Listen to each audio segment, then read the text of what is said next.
हम सब ने सुना है कि भगवान श्री कृष्ण चंद्रवंशी थे, अर्थात चंद्रदेव के कुल में उनका जन्म हुआ था।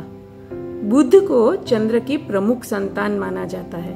आज बुद्धि के देवता बुद्ध की कथा सुनते हैं। नमस्कार, कल्प कथा में आप सबका स्वागत है।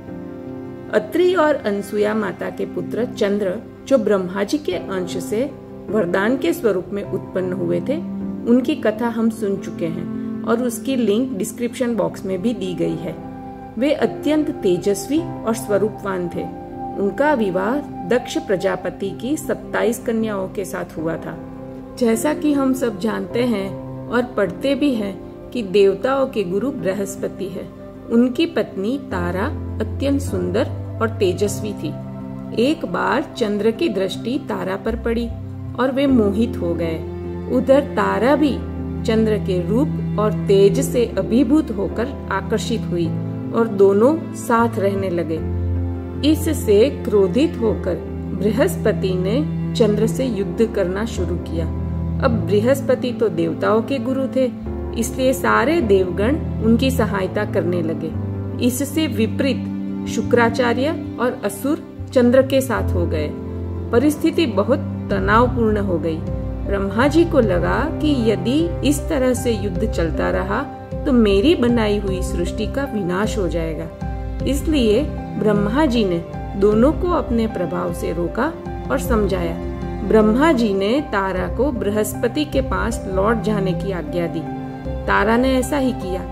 कुछ काल पश्चात तारा ने एक तेजस्वी पुत्र को जन्म दिया। अब उस सुंदर पुत्र का पिता कौन है, चंद्र या बृहस्पति? यह विवाद शुरू हो गया। दोनों ही उस बालक को अपना पुत्र बता रहे थे, लेकिन तारा चुप थी। सत्य जानने के लिए स्वयं ब्रह्मा जी ने तारा से पूछा कि वास्तव में इस बालक का पिता कौन है। तारा ने अपनी संतान का पिता चंद्र को बताया। ऐसे पुत्र को पाकर चंद्र प्रसन्न हो गया। बालक को देखकर ब्रह्मा जी ने बताया कि यह बालक अत्यंत बुद्धिमान होगा, इसलिए इसका नाम मैं बुद्ध रखता हूँ। यह बालक बुद्धि का देव होगा। चंद्र ने अपनी पत्नी रोहिणी को बुद्ध की देखभाल करने के लिए सौंप दिया। समय पसार होता रहा और बुद्ध बालक से युवा बन गया। उसी काल में वैवस्वत मनु और उनकी पत्नी श्रद्धा को कोई संतान नहीं थी। उन्होंने अपने गुरु वशिष्ठ जी से संतान प्राप्ति के लिए यज्ञ करवाया। श्रद्धा के मन में संतान के रूप में पुत्री की कामना थी। यज्ञ करवाने के बाद वह एक पुत्री की माता बनी। पुत्री का नाम इला रखा गया, लेकिन वैवस्वत मनु संतान के रूप में पुत्र चाहते थे। इसलिए उन्होंने वशिष्ठ जी से प्रार्थना करते हुए कहा, मेरे यज्ञ करने के पश्चात भी मेरी पुत्र कामना पूर्ण नहीं हुई। मुझे मेरे राज्य के लिए एक उत्तराधिकारी चाहिए। कृपया कुछ और उपाय बताएं।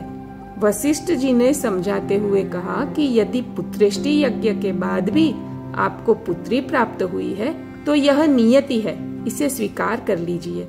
लेकिन मनु नहीं माने। तब वशिष्ठ जी ने अपने तपोबल से इला का लिंग परिवर्तन करके पुत्र बना दिया, जिसका नाम सुधुम्न रखा गया। और इस तरह वशिष्ठ जी की कृपा से वैवस्वत मनु की पुत्र प्राप्ति की इच्छा पूरी हुई। बड़े होकर सुधुम्न प्रतापी राजा बने। एक बार वे सुमेरु पर्वत के निकट वन में शिकार करने गए। घोड़े पर सवार राजा एक हिरण के पीछे भागते हुए गलती से माता पार्वती के द्वारा प्रतिबंधित विस्तार में प्रवेश कर गए। वहां प्रवेश करते ही वे पुरुष से स्त्री बन गए। उनका घोड़ा भी घोड़ी में परिवर्तित हो गया। वास्तव में वह क्षेत्र माता पार्वती और भगवान शिव का क्रीड़ा स्थल था। माता पार्वती की आज्ञा से वहां महादेव के अलावा किसी भी पुरुष का प्रवेश वर्जित था। अनजाने में या जानकर कोई पुरुष प्रवेश करे तो वह तत्काल स्त्री में परिवर्तित हो जाता था।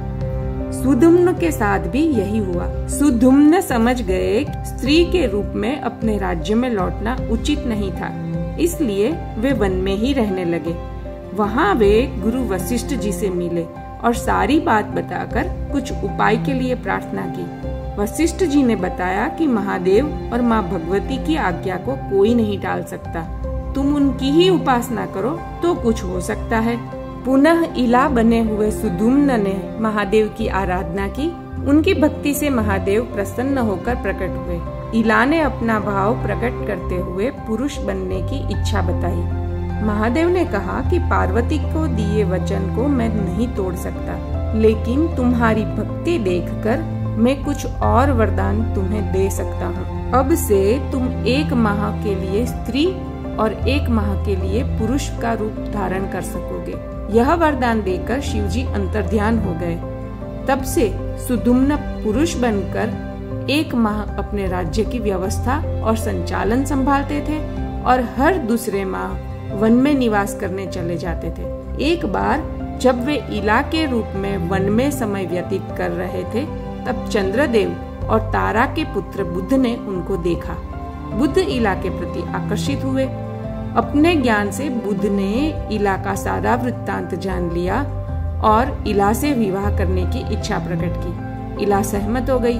अब भी नियम तो वही था कि सुदुम्न के रूप में 1 माह अपने राज्य में जाते थे और फिर 1 माह वे बुध की पत्नी इला बनकर वन में निवास करने लगे। बुध से इला को एक पुत्र प्राप्त हुआ, जिसका नाम पुरुरुआ रखा गया और वहीं से चंद्रवंश की शुरुआत हुई, जिसमें आगे चलकर भगवान श्री कृष्ण अवतरित हुए। सुदुम्न के बाद वैवस्वत मनु को एक और पुत्र की प्राप्ति हुई थी, जिसका नाम इक्ष्वाकु था, और इक्ष्वाकु से सूर्यवंश की शुरुआत हुई, जिसमें आगे चलकर राजा रघु, दशरथ और भगवान श्री राम ने जन्म लिया। यह संपूर्ण कथा श्रीमद् भागवत में जब परीक्षित ने उनके पूर्वज कौन थे, साथ ही सूर्यवंश और चंद्रवंश में क्या संबंध है, यह जानना चाहा, तब शुकदेव जी ने सुनाई थी और आज हम उसी भागवत से यह कथा पढ़ सकते हैं। हमारी हर कथा को सुनने के लिए दिल से धन्यवाद और फिर मिलते हैं एक और नई कथा के साथ।